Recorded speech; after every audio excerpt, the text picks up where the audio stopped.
नमस्कार, आप देख रहे हैं अपना हरियाणा। मैं हूं आपके साथ शिल्पा तोमर। शुरुआत बड़ी खबर के साथ। हरियाणा विधानसभा चुनाव से जुड़ी बड़ी खबर की करेंगे बात। कालका से जेजेपी प्रत्याशी ने अपना नामांकन वापस ले लिया है।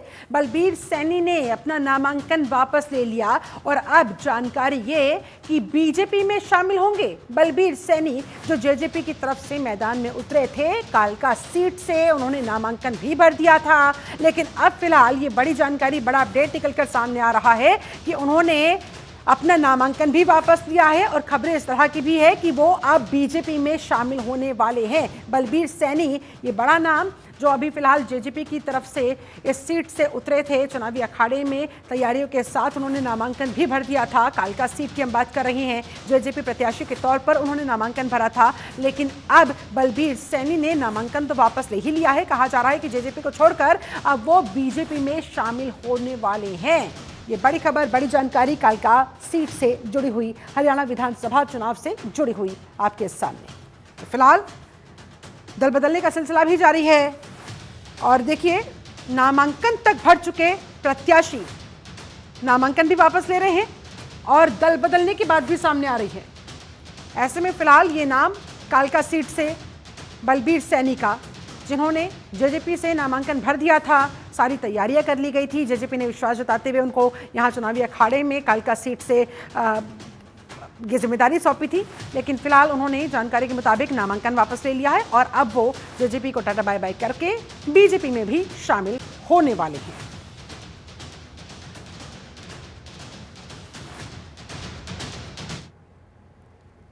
वही हरियाणा विधानसभा चुनाव से पहले भारतीय जनता पार्टी के कार्यकर्ताओं में नाराजगी का दौर थमने का नाम नहीं ले रहा। बागी नेताओं को मनाने की हालांकि संभव कोशिश भी हो रही है। बता दें, बीजेपी के बागी हुए राजीव जैन और पूर्व मंत्री कविता जैन को मनाने के लिए मुख्यमंत्री नायब सिंह सैनी सोनीपत पहुंचे। उन्होंने राजीव जैन, कविता के साथ वहां पर मुलाकात की, बातचीत की। इसके अलावा सोनीपत विधानसभा क्षेत्र से टिकट ना मिलने से नाराज होकर निर्दलीय उम्मीदवार के रूप में नामांकन भरने वाले राजीव जैन को कार्यवाहक मुख्यमंत्री नायब सिंह सैनी मनाने में कामयाब रहे। कार्यवाहक मुख्यमंत्री ने यह भी कहा कि राजीव जैन और पूर्व कैबिनेट मंत्री कविता जैन पार्टी के अहम हिस्से हैं। दोनों ही रास्ता बदलने की कोशिश करेंगे तो मैं खुद उनके पास आ जाऊंगा, मैं खुद उनसे बात करूंगा और ऐसा नहीं करने दूंगा। नायब सैनी से मुलाकात के बाद फिर राजीव जैन ने अपना नामांकन वापस लेने की बात कह दी है। ये ऐलान उन्होंने कर दिया है।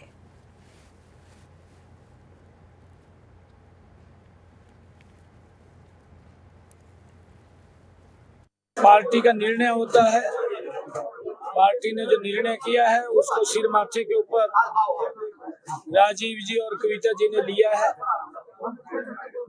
थोड़ा मन में आता है कि काम किया है, परंतु राजीव जी ने और कविता जी ने निर्णय लिया है कि हम मजबूती से लग करके कमल का फूल खिलाने का काम करेंगे। और हमने भी इस बात से आश्वस्त किया है, क्योंकि राजीव जी हमारे प्रदेश स्तरीय और कविता जी हमारे नेता हैं। पूरे प्रदेश में इनका उपयोग करेंगे। जहां भी पार्टी आवश्यकता होगी, हम इनको वहां भेज करके काम को गति देने का काम करेंगे। राजीव जी और कविता जी की एक ही इच्छा है, प्रदेश में तीसरी बार कमल के फूल की सरकार बने, और उसको लेकर के इन्होंने अपना निर्णय। तो कुल मिलाकर बीजेपी को यहां सोनीपत में जरूर राहत मिल गई है। जो बागी तेवर दिखा रहे थे, जो अपने रूठ गए थे, उन्हें वापस से मनाया जा रहा है और इसी कड़ी में नायब सिंह सैनी की तरफ से ये प्रयास किया गया और इसमें वो कामयाब होते हुए भी नजर आए। राजीव सैनी जो कि रूठ गए थे, उन्हें मना लिया गया। बता दें आपको, राजीव जैन जिनको मनाया नायब सिंह सैनी ने, सोनीपत में इस तरह से बीजेपी को कहीं ना कहीं ये राहत जरूर मिली है। क्योंकि देखिए, जब अपने ही लोग आपके खिलाफ हो जाए तो नुकसान होता है। विनीत कुमार हमारे साथ संवाददाता ज्यादा जानकारी के साथ लाइव कनेक्ट हो गए हैं। विनीत, नायब सिंह सैनी कैसे मना पाए राजीव जैन को? बिल्कुल शिल्पा, देखिए जैसे ही चुनावी बिगुल बजा था उसी समय जो राजीव जैन थे वो नाराज थे, क्योंकि बीजेपी ने अपना टिकट निखिल मदान को दे दिया था। और उसके बाद से ही राजीव जैन नाराज नजर आ रहे थे, क्योंकि जो राजीव जैन है वो सीएम जो मुख्यमंत्री थे मनोहर लाल खट्टर, उनके पूर्व सलाहकार भी रह चुके हैं और इसके साथ साथ वो वरिष्ठ नेता भी हैं। लेकिन जैसे ही बीजेपी का टिकट निखिल मदान को मिला, उनका तेवर बिल्कुल बदल गया और उन्होंने कहीं ना कहीं बगावत शुरू कर दी थी। इसी बीच जो है कविता जैन रोते हुए नजर आई थी और उन्होंने आरोप लगाया था कि पार्टी के सारे काम हमने किए हैं, जी। सभी जितने भी कार्यक्रम हुए हमने किए हैं, लेकिन अब जो टिकट है वो निखिल मदान को दे दिया गया है, जिससे काफी नाराज राजीव जैन और कविता जैन नजर आ रहे थे। तो इस वहीं नाराजगी सीएम को अब नायब कैसे दूर किया गया? क्या आश्वासन दिया गया? क्या घुट्टी पिलाई गई? देखिए, न जाने कौन सी जादू की पुड़िया सीएम नायब सिंह सैनी ने राजीव जैन को दी है कि अचानक से राजीव जैन मान गए और आज अपना नामांकन पत्र जो है वापस ले लिया। लेकिन कहीं ना कहीं इससे हलचल थी, सोनीपत सीट पर काफी हलचल बढ़ी हुई थी, बीजेपी की दिल की धड़कन बढ़ी हुई थी शिल्पा, कि कहीं ना कहीं बीजेपी से हार सकती है, क्योंकि जो बीजेपी का प्रत्याशी है निखिल मदान, उसके सामने ही राजीव जैन ने अपना निर्दलीय पर्चा भरा था और कहीं ना कहीं इनको वोटों का नुकसान होना तय था शिल्पा। लेकिन कम से कम अब बीजेपी को ये राहत जरूर मिल जाएगी, इस नुकसान से बचा जा सकेगा। बहुत शुक्रिया आपका विनीत, इस पूरी बातचीत के लिए, जानकारी के लिए। बढ़ेंगे आगे, बात करेंगे अगली बड़ी खबर की, जिन से आप राष्ट्रीय संगठन महामंत्री डॉक्टर संदीप पाठक का बयान सामने आया है। अगले 15 दिनों के प्रचार का पूरा शेड्यूल वो कह रहे हैं कि हमने तैयार कर लिया है। आम आदमी पार्टी गांव-गांव जाएगी, गांव के हर एक घर पहुंचेगी, लोगों को कनेक्ट करेगी और अपनी बात जनता तक पहुंचाएगी। हरियाणा की जनता ने सबको मौका दिया है और हमें पूरी उम्मीद है कि आम आदमी पार्टी को भी हरियाणा के लोग इस बार जरूर मौका देंगे। डॉक्टर संदीप पाठक काफी आश्वस्त नजर आए। दिल्ली का अगला सीएम विधायक दल की बैठक में चुना जाएगा। जब दिल्ली मुख्यमंत्री को लेकर उनसे सवाल किया गया तो उन्होंने ये जवाब दिया कि विधायक दल की बैठक होगी, जिस नाम पर मोहर लगेगी आपके सामने होगा। इसके अलावा उन्होंने दावा किया कि अरविंद केजरीवाल को सत्ता का कभी मोह रहा ही नहीं और ना अब है। इसी वजह से उन्होंने इस्तीफा देने का ऐलान कर दिया है। अरविंद केजरीवाल की ईमानदारी अब जनता तय करेगी। ये बीजेपी वाले सिर्फ आरोप लगाने का काम करते हैं। अरविंद केजरीवाल बहुत जल्द हरियाणा में प्रचार प्रसार करने के लिए भी आएंगे। दिल्ली की जनता को बीजेपी की गुंडागर्दी सहनी पड़ रही है, उससे सिर्फ अरविंद केजरीवाल और आम आदमी पार्टी ही मुक्ति दिला सकती है। बीजेपी सरकार में हरियाणा में बेरोजगारी बढ़ी है, इसलिए हमें पूरी उम्मीद है कि अब यहां पर परिवर्तन की लहर चलेगी। आम आदमी पार्टी के पक्ष में लोग इस बार आएंगे, हम पर विश्वास जरूर जताएंगे।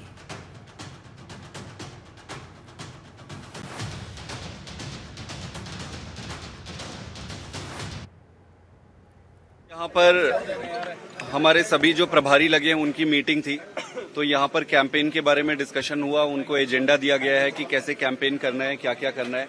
तो अगले 15 दिन का मॉड्यूल जो है, जो काम है, कैंपेन है, इनसे डिस्कस किए हैं। अब सारे अपने अपने विधानसभा में लग के एक एक गांव में जाकर कैंपेन करेंगे और पूरी ताकत से जनता को ये बताएंगे कि सारी पार्टियों को हरियाणा की जनता ने बार बार मौका दिया है। एक बार अरविंद केजरीवाल जी को मौका दे दीजिए। अगर वो आपके लिए अच्छा काम करेंगे तो आगे आप वोट देना, अगर आपको लगे कि वो अच्छा काम नहीं करेंगे तो आगे वोट मत देना। दिल्ली के नेक्स्ट सीएम कौन होंगे? और सेकंड इसी में जुड़ा सवाल है, क्या अरविंद केजरीवाल जैसे हरियाणा का लाल माना जाता है, क्या वो हरियाणा की कमान संभालेंगे? देखिए, दिल्ली का मुख्यमंत्री अगला कौन होगा वो अब अगले 1-2 दिन में तय हो जाएगा। जो सर ने अभी बताया था कि विधायक दल की बैठक होगी, उसमें से किसी एक को चुन लिया जाएगा। बड़ा प्रश्न ये है कि अरविंद केजरीवाल ने इस्तीफा क्यों दिया। जो अरविंद केजरीवाल अपनी ईमानदारी के लिए जाना जाता है, अपना सारा जीवन उसने ईमानदारी से जिया है, सारी नौकरियां छोड़ दी, सरकार को एक बारी छोड़ दिया, ऐसे अरविंद केजरीवाल पे एक लांछन लगा है। लांछन क्या है कि इन्होंने घोटाला करके बेईमानी करी है। कोई भी ईमानदार आदमी इस देश का ये कैसे बर्दाश्त करेगा उस पे जो लांछन लगा है। तो अरविंद केजरीवाल को सत्ता का मोह नहीं है, अरविंद केजरीवाल को अपनी इज्जत सबसे ज्यादा प्यारी है। तो उन्होंने ये तय किया है कि वो अग्नि परीक्षा से गुजरेंगे। अग्नि परीक्षा के रूप में वो जनता के बीच में जाएंगे। जनता तय करेगी अरविंद केजरीवाल जी ईमानदार है या बेईमान है। अगर तो जनता को लगता है वो ईमानदार है तो उनको वोट दे देंगे, अगर जनता को लगता है वो बेईमान है तो फिर वोट नहीं देंगे। और केजरीवाल जी मुख्यमंत्री का पद तभी लेंगे जब जनता कहेगी उनको और ईमानदारी का सर्टिफिकेट दे देगी। तो वो अग्नि परीक्षा के लिए उन्होंने ये रिजाइन किया। उधर सिरसा से बीजेपी उम्मीदवार रोहतास जांगड़ा ने अचानक अपना नामांकन वापस ले लिया। रोहतास जांगड़ा का नाम बीजेपी की तीसरी और आखिरी सूची में जारी किया गया था। अचानक अब उनके नाम वापसी के बाद तमाम तरह की अटकलें लगनी शुरू हो गई है। हालांकि रोहतास जांगड़ा ने अपना नाम बीजेपी के कहने पर ही वापस लिया है। अब इस सीट पर बीजेपी गोपाल कांडा का समर्थन करेगी। गोपाल कांडा दरअसल इस सीट से निर्दलीय चुनाव लड़ रहे हैं। हरियाणा चुनाव के नामांकन वापसी के अंतिम दिन बीजेपी ने ये खेल कर दिया। वहीं रोहतास जांगड़ा ने कहा है कि मैंने सिरसा विधानसभा क्षेत्र से अपना नामांकन वापस ले लिया है। पार्टी के कहने पर मैंने ये फैसला लिया है। बीजेपी संगठन के आदेश से ही मैंने नामांकन भरा था और उन्हीं के आदेश से अपना नामांकन वापस भी ले लिया है। बिल्कुल ले लिया जी। ये हमारे जो भारतीय जनता पार्टी का संगठन है उनके आदेश से मैंने नामांकन पत्र भरा था, उनके आदेश से मैं वापस ले, कोई बात नहीं है। बिल्कुल ले लिया जी।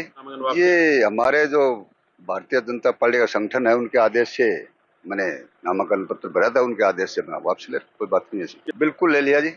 ये हमारे जो भारतीय जनता पार्टी का संगठन है उनके आदेश से मैंने नामांकन पत्र भरा था, उनके आदेश से मैं वापस ले, कोई बात नहीं है। वहीं हरियाणा में विधानसभा चुनाव को लेकर प्रचार अभियान के जरिए सभी पार्टियां सीट जीतने के लिए जोर लगा रही है। आरोप प्रत्यारोप का दौर भी जारी है। इसी बीच कांग्रेस नेता चौधरी बीरेंद्र सिंह का बड़ा बयान सामने आया। उन्होंने कहा है कि हरियाणा में हर वर्ग का वोटर बीजेपी की नीतियों से आहत है, परेशान है, इसलिए वो अब कांग्रेस के पक्ष में आ खड़े हुए हैं। यही वजह है कि जाट बड़ी संख्या में कांग्रेस की तरफ आ रहे हैं। इनका झुकाव कांग्रेस की तरफ एक बार फिर से हो रहा है। लेकिन दूसरी पार्टियों में भी जाट हैं। मुस्लिम मतदाता हरियाणा में जो 5% है वो कांग्रेस को वोट करेंगे, क्योंकि बीजेपी उन्हें मजबूर करती है, उन्हें परेशान करती है, उन्हें साइडलाइन करके रखती है। ये कहना सही नहीं है कि जाट और गैर जाट के बीच लड़ाई है, ऐसा कुछ नहीं है। सुनिए। जाट के विरोध में ये नहीं है हरियाणा में कभी भी। और आप देखना चुनाव के परिणाम, जब मैं अब पिछले 6-7 दिन से घूम रहा हूँ लोगों में, हर वर्ग का वोटर जो भारतीय जनता पार्टी की नीतियों से आहत है और अच्छा नहीं मानता उनकी नीतियों को और उनकी कार्यशैली को, वो कांग्रेस के पक्ष में खड़ा है। कोई जाति की बात नहीं है कि हम एक, और जिसने, जैसे आपने जाट की बात कही कि जाट को हम, ये ठीक है कि जाट बड़ी संख्या में कांग्रेस का पक्षधर है और राजनीतिक तौर पे वो लड़ाई लड़ने में सक्षम रहा है हमेशा, लेकिन उसका भी योगदान है। और वो दूसरी पार्टियों में भी, कोई ये कहे कि दूसरी पार्टियों में जाट है ही नहीं, ऐसा मैं नहीं मानता। और नामांकन वापस लेने के आखिरी दिन कांग्रेस ने अपने रूठे नेताओं को मना लिया। अंबाला शहर से पूर्व मंत्री निर्मल सिंह को कांग्रेस ने टिकट दिया था, जिसको लेकर 2 कांग्रेस नेताओं, पूर्व विधायक जसबीर मलौर और हिम्मत सिंह ने आजाद उम्मीदवार के तौर पर, निर्दलीय उम्मीदवार के तौर पर नामांकन भरा था। इसे लेकर दीपेंद्र हुड्डा दोनों को मनाने के लिए अंबाला शहर पहुंचे। इस दौरान हिम्मत सिंह ने कहा कि वो निर्मल सिंह की पूरी मदद करेंगे और उन्हें जितवाकर चंडीगढ़ भेजने का काम करेंगे। वहीं निर्मल सिंह ने कहा, हिम्मत सिंह पार्टी का बड़ा नाम है, वे साथ आ गए हैं, मिलकर अब अंबाला के लिए काम करेंगे। सांसद दीपेंद्र हुड्डा ने नाराज नेताओं को मना लिया है और कहा है कि हिम्मत सिंह सिख नेता है, कांग्रेस के उनके वापस लौटने से काफी फायदा मिलने वाला है और कांग्रेस में खुशी भी है इस बात की कि मैंने उन्हें मनाया और वो मान गए।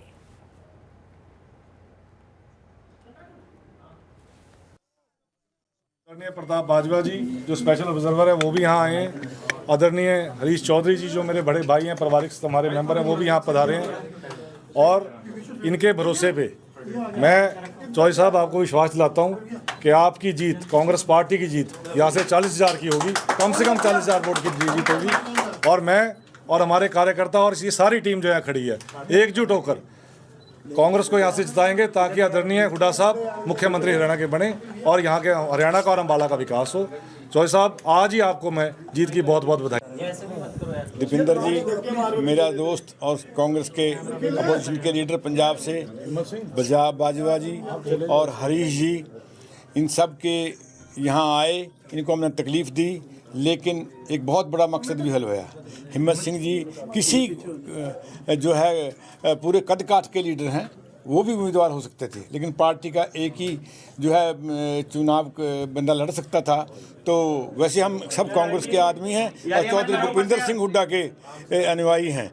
तो मैं एक बार फिर से हिम्मत जी का धन्यवाद करता हूं। और अब हमारी जीत, जैसा हिम्मत सिंह जी ने बताया है, इसमें कोई शक नहीं है कि हम भारी मतों से सीट लगे अपने कांग्रेस पार्टी और हुड्डा साहब को देंगे, ताकि हम अपने प्रिय लीडर को चीफ मिनिस्टर दे सकें और हरियाणा और अपने इलाका का डेवलपमेंट का और दूसरे सभी कार्य कर सकें। आप सबका धन्यवाद। हम हमारे पार्टी के एक बहुत ही वरिष्ठ साथी हिम्मत सिंह जी, जो एक हमारे संघर्ष के भी, मेरे भी व्यक्तिगत रूप से बहुत लंबे समय तक एक साथी रहे हैं, उनके दरवाजे पे एक आग्रह लेके आए पार्टी की तरफ से।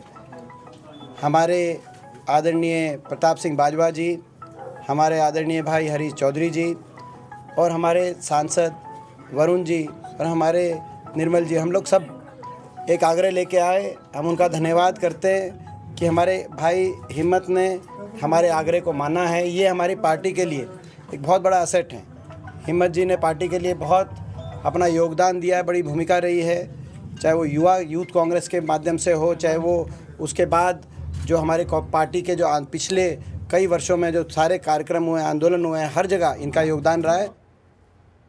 वहीं हिसार से कांग्रेस सांसद जयप्रकाश का महिलाओं पर दिया गया विवादित बयान अब सुर्खियों में है। जयप्रकाश ने एक जनसभा के दौरान महिलाओं पर अपमानजनक टिप्पणी कर दी थी, जिसमें उन्होंने कहा, अगर लिपस्टिक और पाउडर से नेता बनते हैं तो मुझे भी लगाना चाहिए, क्योंकि मुझे तो दाढ़ी फिर नहीं रखनी चाहिए। जिस पर अब महिला आयोग की अध्यक्षा रेणु भाटिया ने प्रतिक्रिया दी और कहा कि कैथल की महिलाओं का अपमान है ये, और उन्होंने उनसे अपील भी की महिलाओं से कि कांग्रेस की मानसिकता महिला विरोधी है, इसलिए हिसार सांसद जयप्रकाश के बेटे को वो वोट ना करें। वहीं अब जयप्रकाश ने रेणु भाटिया से पूछा है कि क्या वो आचार संहिता के दौरान इस प्रकार का कोई बयान दे सकती हैं, क्या वो बतौर बीजेपी नेत्री ये बयान दे रही हैं या फिर महिला आयोग के संवैधानिक पद की हैसियत से, बताएं जरा। लोगों को समझ में आ गया है। अभी आप बाहर देखे होंगे हमारे साथी बुजुर्ग बूढ़े, ये सब विकास को आशीर्वाद देने आए कि जयप्रकाश तुम तेजी से चुनाव लड़ो, मेहनत से चुनाव लड़ो।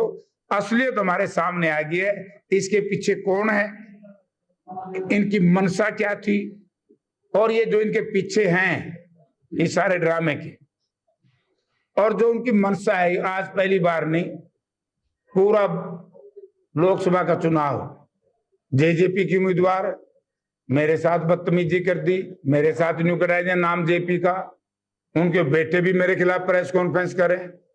फिर दूसरी थी चोटनी, इंडियन नेशनल लोकदल की उम्मीदवार थी, उन्होंने भी मेरे साथ यही इस तरह का दुष्प्रचार किया। फिर रणजीत सिंह का लड़का था पोता, मैंने राह में भी नहीं मिला, बोला मेरी गाड़ी तोड़वाई दी, मैं पिटवाई दिया। तो मैंने कहा भाई लोगों, मैंने फिर बयान। तो इस तरह से वार पलटवार लगातार चल रहा है इन दोनों के बीच में। ये विवादित बयान जो कांग्रेस सांसद जयप्रकाश की तरफ से दिया गया, इसको लेकर महिला आयोग अध्यक्षा उन्होंने इस पर आपत्ति जताई और इनके बेटे जो इस बार मैदान में है, चुनावी अखाड़े में उतरे हुए, उन्हें महिलाओं से कहा है वोट ना देने की उनसे अपील की है। ऐसे में अभी एक बार फिर से आमने सामने आ गए हैं और उल्टा जयप्रकाश ने पूछ लिया कि भाई वो किस हैसियत से बयान दे रही हैं, क्या महिला आयोग की अध्यक्षा होने के नाते या फिर बीजेपी नेता होने के नाते, जरा जवाब दे दी। तो इस तरह से कांग्रेस सांसद जयप्रकाश के जो फिर से बिगड़े बोल नजर आए, अब ये विवादित बयान उनका फिर से सुर्खियों में है। उधर फरीदाबाद की तिगांव विधानसभा से बीजेपी प्रत्याशी राजेश नागर अपने प्रचार में जबरदस्त तरीके से जुटे हुए हैं। इलाके के अलग अलग क्षेत्रों में प्रचार अभियान में तेजी लाने के दौरान विभिन्न लोगों से राजेश नागर ने मुलाकात की, बीजेपी की तीसरी बार सरकार बनाने की लोगों से अपील की। इस मौके पर राजेश नागर के सैकड़ों समर्थकों ने उन्हें अपना समर्थन दिया, आने वाले चुनाव में बीजेपी की सरकार बनाने के लिए कहा।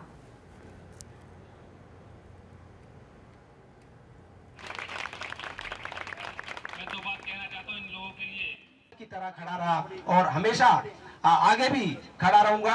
और पर आपसे ये विनती है, 5 अक्टूबर को अपने अपना वोट तो डालना ही डालना है, औरों के भी वोट डलवाने हैं, क्योंकि हम लोग ये एक भ्रम फैला हुआ है कि हम फ्लैट में रहने वाले लोग, हाई राइज सोसाइटी में रहने वाले लोग, सेक्टर में रहने वाले लोग वोटिंग कम करते हैं।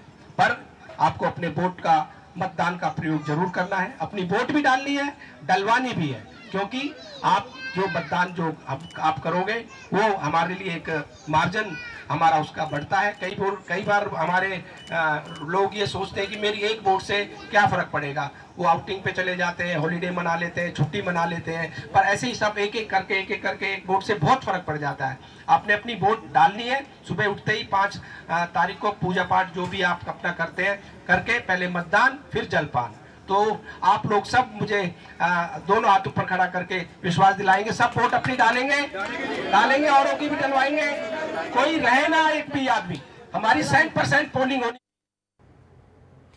वहीं फरीदाबाद में हनुमान मंदिर कमेटी के द्वारा सालों से लगाए जा रहे दशहरा मेले में लगभग 9 साल से मेला लगाने को लेकर विवाद चल रहा था।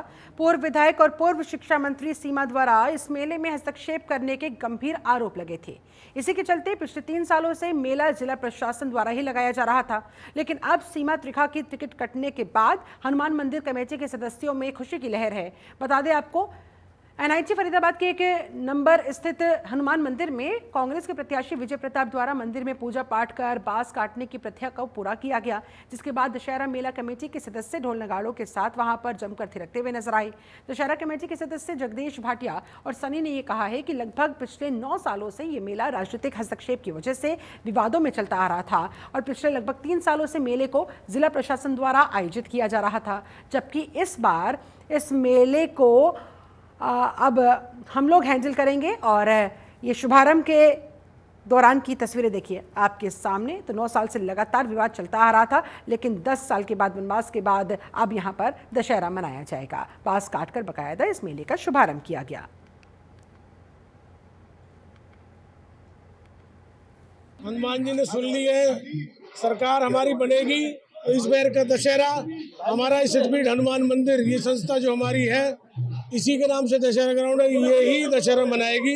प्रशासन की वजह जिम्मेदारी यही रही, जो हमारी पहचान है शहर की वो दी जाएगी। वो दुखद है। उसी का तो सुनो, राजनीति जो करता है धर्म में उसको सदैव नुकसान। बिल्कुल मुझे लगता है कि कृपा हो गई है और दशहरा इस बार यहीं बने। आशीर्वाद है, देखो पूरे शहर का, टाउन का तो विशेष आशीर्वाद हमारे परिवार पे रहा है और मुझ पे भी रहा है।